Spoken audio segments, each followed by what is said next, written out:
శైలజ అనే అమ్మాయి 25 రోజులు వెంటిలేటర్ మీద కొట్టుమిట్టాడుతుంది అధ్యక్ష.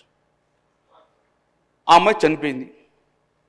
చనిపోయినందుకు ఇంతవరకు ఆ అమ్మాయి ఎలా చనిపోయిందని ఏమన్నా దర్యాప్తు జరిపింది అధ్యక్ష? ఒకళ్ళు స్టేట్మెంట్ ఏమి ఇచ్చింది అధ్యక్ష అంటే లేచి తిని చనిపోయిందట, చేగోడులు తిని చనిపోయిందట. చెప్పుడు కాదు, హైకోర్టుకు సబ్మిట్ చేసిండ్రు. ఎట్లా చనిపోయిందంటే లేచి అధ్యక్ష. లేచి రోజు ఎవరు తిట్టలేదు అధ్యక్ష. పోనీ లేచి మీద దర్యాప్తు చేసిండ్రా? 60 మంది 50 మంది కలుషితమైన ఆహారం తిన్నందుకు దేవుల మీద చర్య తీసుకుంది అధ్యక్ష. ఒక హీరో వచ్చినంత తొక్కిలాడే యాక్షన్స్కు మరి ఇంతమంది చచ్చిపోతే ఎవరి మీద యాక్షన్ తీసుకుంటారు?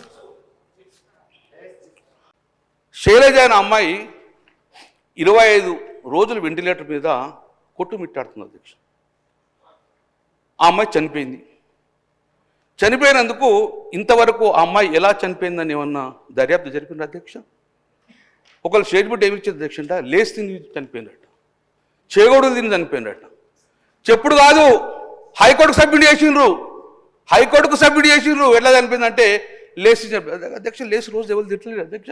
పోనీ లేచి మీద దర్యాప్తు చేసిండ్రా? 60 మంది 50 మంది కలుషితమైన ఆహారం తిన్నందుకు దేవుల మీద చర్య తీసుకుంది అధ్యక్ష. ఒక హీరో వచ్చినంత తొక్కిలాడే యాక్షన్స్కు మరి ఇంతమంది చచ్చిపోతే ఎవరి మీద యాక్షన్ తీసుకుంటారు?